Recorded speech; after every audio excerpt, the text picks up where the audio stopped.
भारतात 8 वेगवेगळ्या समुद्र किनाऱ्यांना ब्ल्यू फ्लॅगचं मानांकन देण्यात आलंय, ब्ल्यू फ्लॅगचा दर्जा देण्यात आला. तर ती 8 समुद्र किनारी कुठले कुठले आहेत, किनारी प्रदेश कुठले कुठले आहेत, ब्ल्यू फ्लॅग मानांकन किंवा ब्ल्यू फ्लॅग दर्जा नेमका काय असतो, कुणाकडून दिला जातो आणि नेमकी भारताची सागरी सीमा कशी आहे, तर याविषयी आपण माहिती बघणार आहोत. त्याआधी तुमच्या सगळ्यांसाठी एक सिंपल क्वेश्चन दिलाय, ज्याचा आन्सर तुम्ही सगळेच अगदी करेक्ट द्यालच. भारताला एकूण 7,516 किलोमीटर लांबीची किनारपट्टी लाभली आहे. त्यापैकी मुख्य भूमी व बेटांसाठी किती आहे? म्हणजे मुख्य भूमी म्हणजे आपले एकूण जे राज्य आहेत सलगचे, तर यांच्या आजूबाजूला किती किलोमीटरची सागरी सीमा आहे, आणि बेटांसाठी म्हणजे अंदमान लक्षद्वीप हे जे बेट आहेत तर यांच्या भोवती किती किलोमीटरची सागरी सीमा आहे. तर इथं पर्यायस्वरूप दिलेत 7,516, तर एकूण किनारपट्टी आपल्या देशाची. तर ठीक आहे, याचा आन्सर तुम्हाला या क्वेश्चन या न्यूजच्या माध्यमातून देता येईल, किंवा जर तुमचं जॉग्राफी पक्का आहे, तुम्ही प्रॉपर अभ्यास केलाय, विजन स्टडीवरती खूप क्वालिटी इन्फॉर्मेशन जॉग्राफी रिलेटेड आहे, तर जर तुम्ही ते अभ्यासले असाल, कुठल्या ना कुठल्या कोर्समध्ये जर तुम्ही असाल, तर नक्कीच या क्वेश्चनचा आन्सर देता येईलच. तर आपण पहिल्यांदा जो मुख्य मुद्दा चर्चेमध्ये त्याकडे येऊ. जगातल्या अत्यंत स्वच्छ, पर्यावरण स्नेही आणि आंतरराष्ट्रीय दर्जाच्या पर्यटन सुविधा असलेल्याच सागरी किनाऱ्यांना किंवा समुद्र किनाऱ्यांना ब्ल्यू फ्लॅग हा दर्जा दिला जातो. आणि भारतात आतापर्यंत 8 समुद्र किनारे आहेत की ज्यांना ब्ल्यू फ्लॅगचं मानांकन देण्यात आलं. ओके, तर भारताच्या तुलनेनुसार भारताची जर एकूण भूसीमा सागरी सीमा जर बघितली, जी की 7,516 किलोमीटरची आहे, तर या तुलनेमध्ये फक्त 8 समुद्र किनाऱ्यांना हे मानांकन मिळालं. तर हे तर म्हणजे भारताच्या स्टँडर्डला मॅच होणार नाहीये. आता भारताच्या स्टँडर्डला म्हणण्यापेक्षा भारताच्या सीमेच्या लांबीला हे मॅच करणारं नाहीये. स्टँडर्ड तर आपल्याला माहिती आहे, आपण किती स्वच्छता प्रेमी आहोत, आता हे आपल्याला सांगायची काही वेगळी गरज नाहीये. ठीक आहे की ॲटलिस्ट 8 तरी समुद्र किनाऱ्यांना हे मानांकन मिळालंय, पण हे 8च्या ऐवजी ॲटलिस्ट 80 किंवा 100-150 तरी पाहिजे होताच. बट ठीक आहे, आपण या न्यूजकडे तर पहिल्यांदा येऊ. कर्नाटकच्या 2 समुद्र किनाऱ्यांचा याच्यामध्ये समावेश होतोय. फाउंडेशन ऑफ एन्व्हायरमेंट एज्युकेशन, तर या संस्थेकडून ब्ल्यू फ्लॅगचे मानांकन दिले जातात. 8 भारतीय किनाऱ्यांना अशा प्रकारचं मानांकन मिळालंय. ते 8 किनारे कुठले कुठले आहेत, तर शिवराजपूर आहे गुजरातमधलं, घोगला आहे दीवमधलं, कासारकोड आणि पदुबिद्री, तर ही 2 ठिकाणं आहेत कर्नाटकमधली. पदुबिद्रीचा मे बी माझ्याकडून प्रोनाऊन्स चुकू शकतो, तर तुम्ही थोडंसं क्रॉस चेक करा. केरळमधलं एक ठिकाण आहे कप्पड, हे खूप प्रसिद्ध ठिकाण आहे केरळमधलं. म्हणजे केरळमधलं ऑफकोर्स की ब्ल्यू फ्लॅग मानांकन मिळाले म्हटल्यावर तिथं तेवढं स्वच्छ नीट अँड क्लीन असेल, आंतरराष्ट्रीय पातळीच्या तिथं सुविधा सुद्धा आहेत. ऋषिकोंडा जे की आंध्र प्रदेशमध्ये येईल, आणि गोल्डन जे की ओडिशामध्ये आहे, आणि राधानगर अंदमानमधलं. तर राधानगर तर वन ऑफ फेवरेट आहे माझं. आय होप तुम्ही सुद्धा कधी ना कधी तिथं जाल, बघाल. ते अगदी आंतरराष्ट्रीय पातळीवरचं आपण म्हणू शकतो त्यांना. तर असे 8 वेगवेगळे समुद्र किनारे आहेत की ज्यांना ब्ल्यू फ्लॅगचा दर्जा देण्यात येतोय. तर चांगली गोष्ट आहे भारतासाठी. जगामध्ये ना एकूण 4,664 असे समुद्र किनाऱ्यांचा समावेश होतो की ज्यांना ब्ल्यू फ्लॅगचा दर्जा देण्यात आला आहे. नंबर किती आहे हा? 4,664. भारतामध्ये किती आहेत? फक्त 8. ठीक आहे. स्पेनमध्ये सगळ्यात जास्त आहेत, म्हणजे स्पेनमधले जे समुद्र किनारे आहेत की ज्यांना सगळ्यात जास्त ब्ल्यू फ्लॅग मानांकन मिळाले, तर तो देश आहे स्पेन.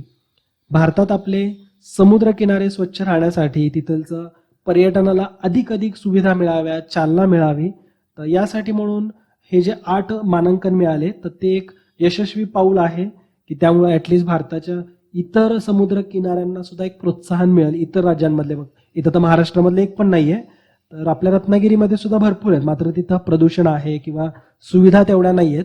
तर ठीक आहे, हे एक चांगलं पाऊल आहे की ज्या माध्यमातून इतर प्रदेशांना सुद्धा एक प्रोत्साहन मिळेल. ओके, ब्ल्यू फ्लॅगचा दर्जा मिळवणारे जे समुद्र किनारे असतात ना, तर ते पूर्णपणे प्लास्टिक मुक्त असतात, कचरा तिथं अजिबात नसतो, तिथं आंतरराष्ट्रीय पातळीच्या सुविधा असतात, पिण्याचं पाणी तिथं एक मुबलक प्रमाणामध्ये उपलब्ध असतं. तर या सगळ्या गोष्टींचा बारकाव्याने विचार करून या संस्थेकडून, म्हणजेच the foundation of environment education या संस्थेकडून हे मानांकन दिले जातात. ठीक आहे. आणि ही जी संस्था आहे त्याला FEE म्हटलं जातं, फाउंडेशन ऑफ एन्व्हायरमेंट एज्युकेशन. तर या संस्थेचं हेड ऑफिस कोपनहेगनमध्ये आहे, डेन्मार्कमध्ये येईल हे कोपनहेगन. तर या शहरामध्ये हेड ऑफिस आहे. हा सुद्धा मुद्दा तुम्हाला माहिती असावा. ज्यावेळेस यांनी यादी प्रकाशित केली ना, तर भारतातले 8 होतेच आणि याच्या व्यतिरिक्त आणखीन 50 वेगवेगळ्या देशांचा त्यांनी अभ्यास केला होता. तर त्यापैकी भारतातले 8 जे काही समुद्रकिनारे आहेत त्यांना ब्ल्यू फ्लॅग मानांकन दिलं. ठीक आहे, म्हणजे अशी ही संस्था जी आहे तर ती 50 वेगवेगळ्या देशांच्या समुद्र किनाऱ्यांवरती अभ्यास करण्याचं काम करते. त्यानुसार मानांकन दिले जातात.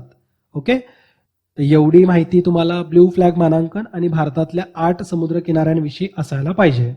जॉग्राफी पॉईंट ऑफ व्ह्यू जर बघितलं तर थोडा हा पण मुद्दा बघूयात. क्वेश्चनच्या माध्यमातूनच थोडंसं समजून घेऊ की भारताला एकूण 7,516 किलोमीटरची सागरी भूसीमा आहे किंवा सागरी किनारपट्टी आहे. तर हे करेक्ट आहे. याच्यापैकी मुख्य भूमीला 5,422 किलोमीटर एवढी आहे आणि 2,094 किलोमीटर एवढी बेटांच्या अवतीभोवतीची सागरी सीमा आहे. ठीक आहे, थोडीशी इतर माहिती सुद्धा आपण बघणार आहे. म्हणजे या क्वेश्चनचा आन्सर तरी ऍटलीस्ट तुम्हाला समजलं की पर्याय क्रमांक 1 हे या क्वेश्चनचा आन्सर आहे. या व्यतिरिक्त इतर माहिती तुम्ही नोट डाऊन करू शकता. जसं की भारताचे एकूण 9 वेगवेगळे राज्य आहेत की ज्यांना या सागरी सीमा लाभलेल्या आहेत. जसं की गुजरात आहे, महाराष्ट्र, गोवा. आपण अगदी सिक्वेन्समध्ये चाललोय बरं. गुजरात, महाराष्ट्र, गोवा.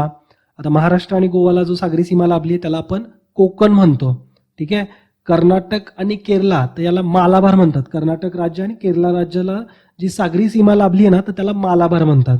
आणि म्हणून आपण मालाबार एक्सरसाइज जी बघतो ना, भारत, अमेरिका, जपान आणि ऑस्ट्रेलियाच्या दरम्यान होते, तर ही या रिजनमध्ये होते. कधी कधी वेस्ट बेंगॉलच्या रिजनमध्ये होते.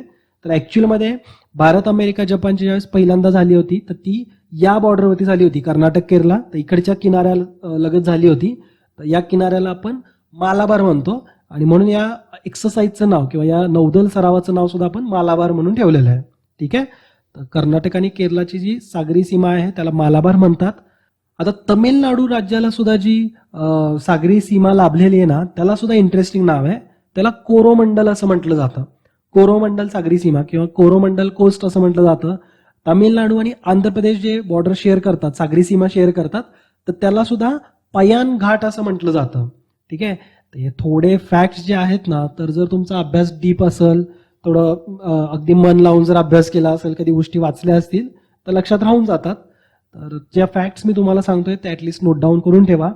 केरळ आणि कर्नाटकला जी सागरी सीमा लाभली त्याला मालाबार म्हणतात. तामिळनाडू, आंध्र प्रदेशला जी लाभली आहे त्याला आपण पायान घाट असं म्हणतो किंवा कोरोमंडल कोस्ट असं म्हटलं जातं. आणि आणखीन थोडं वरती आलं तर ओडिशा आणि वेस्ट बेंगॉल, तर या एकूण 9 राज्यांमध्ये आपण आपली सागरी क्षेत्र किंवा सागरी सीमा, समुद्र किनारा हा शेअर करतोय. ठीक आहे, आणि या व्यतिरिक्त जे काही केंद्रशासित प्रदेश आणि बेट जे आहे, जसं की बेटांमध्ये लक्षद्वीप आणि अंदमान निकोबार, आणि या व्यतिरिक्त केंद्रशासित प्रदेशांमध्ये दमन, दीव आणि पुडुचेरी, तर ह्या सगळ्या प्रदेशांमध्ये त्यांना सागरी सीमा लाभलेली आहे. ठीक आहे, आपला अंदमान निकोबार बेट कुठे, तर बे ऑफ बेंगॉलमध्ये आहे आणि लक्षद्वीप बेट हे आपल्या अरेबिक सी मध्ये आहे, अरेबियन समुद्रामध्ये आहे. ठीक आहे, तर एवढे सगळे मुद्दे लक्षात ठेवा. आणखीन एक फॅक्ट आहे की आपल्याला एकूण जसे 9 राज्य सापडलेत ना की जे सागरी सीमा किंवा त्यांना एक समुद्र किनारा लाभलाय, तर तसेच 66 जिल्हे सुद्धा आहेत. मेनलँडला आपल्या 66 जिल्हे आहेत. ओके, आणि आपले जे समुद्र किनारे असतात ना तर त्यांच्यामध्ये सुद्धा वेगवेगळे प्रकार असतात की काही समुद्र किनारे हे खडकाळ असतात, त्यांना रॉकी कोस्ट म्हटलं जातं. काही समुद्र किनाऱ्यावरती तुम्हाला एक मस्त रेती दिसणार आहे, त्याला सँडी बीच म्हटलं जातं. त्यानंतर काही ठिकाणी फक्त चिखल दिसल, म्हणजे मडी फ्लॅट असतात, ते मडी किंवा चिखली असे समुद्र किनारे असतात. मार्शी असतात, म्हणजे तिथं काही गवत सुद्धा येतं किंवा असं त्याच्यावरून आपण स्लिप होऊ शकतो, अशा प्रकारचं तिथं गवत पसरलेलं असतं. तर असे वेगवेगळे किनाऱ्यांचे प्रकार सुद्धा पडतात. तर भारतामध्ये अशा प्रकारांमधला सगळ्यात जास्त किनारी प्रदेश कुठल्या प्रकारामध्ये आढळतो, तर तो आहे सँडी बीच. तर तो तुम्हाला गोव्याला बघायला मिळेल. आणि जर कोणी अंदमानला गेलं असेल ना तर तिथलचं राधानगर जे आहे, जे की या 8 समुद्र किनाऱ्यांमध्ये येईल की ज्यांना ब्ल्यू फ्लॅग मानांकन मिळालं, तर हे सुद्धा सँडी प्रकारामधलं आहे. सँडी म्हणजे काय, तिथं रेती आहे. तर भारतामध्ये जवळपास जेवढी काही आपल्याला सागरी सीमा लाभलेली आहे किंवा जे काही समुद्र किनारे आहेत त्यांच्यापैकी 43% समुद्र किनारे हे या सँडी बीच प्रकारामध्ये येतात. ओके, म्हणजे सगळ्यात जास्त आपल्याला जो किनारपट्टी लाभली आहे तर त्याच्यापैकी 43% ही सँडी प्रकाराची आहे. आणि मडी प्रकारामध्ये सुद्धा भरपूर मोठी किनारपट्टी आपली, जवळपास 36%, ज्याचा वापर आपल्याला नीट करता येत नाही, म्हणजे पर्यटनासाठी सुद्धा होत नाही. त्याबरोबर माल वाहतूक करणारे जे जहाजं असतात तर तिथं बंदरं पण लागतात. नैसर्गिक निर्मित जर बंदरं असतील तर त्याचा माल वाहतुकीसाठी वापर सुद्धा मोठ्या प्रमाणावरती करू शकतो. तर मडी स्वरूपाचे जे असतात तर त्यांचा बंदर म्हणून सुद्धा वापर करता येत नाही. तर ती एक 36% आपला एक पोर्शन आहे की ज्याचा वापर आपण फक्त मग प्रयोग वगैरे करण्यासाठी करतो. जसं की व्हीलर आयलंडच्या आजूबाजूचा जी प्रदेश आहे तर तो मडी या प्रकारामध्ये येतो. म्हणजे मडी किनारपट्टी आहे तिथलची. तर आपण तिथून रॉकेट लॉन्चिंग वगैरेसाठी या ॲक्टिव्हिटीजसाठी आपण त्याचा वापर करतो. ठीक आहे. तर ह्या सगळ्या गोष्टींवरती थोडंसं लक्ष द्या. कारण तुमचा जॉग्रफीचा अभ्यास किती नीट झालाय हे बारीक सारीक तुम्हाला बारकावे त्यातले माहिती आहेत का, तर थोडं डीप अभ्यास करणं गरजेचं आहे. आपल्याला वाटतं की एखादा मुद्दा वाचून झाला की झाला आपल्याला जॉग्रफी सगळं येत आहे, तर असं नसतं. त्याच्यामध्ये जेवढं तुम्ही डीप अभ्यास करत जाल तेवढा तुमच्या नॉलेजमध्ये भर पडेल आणि तेवढा तुमचा कॉन्फिडन्स वाढतो, जेणेकरून एक्झाममध्ये कसाही क्वेश्चन आला तर तो तुम्हाला अटेंड करता येईल. ठीक आहे. तर ही जी माहिती तुम्ही बघितली आहे या व्यतिरिक्त जो आपण क्वेश्चन घेतला तर हे सगळं तुम्हाला या सेशनच्या माध्यमातून समजलं असेल अशीच एक अपेक्षा.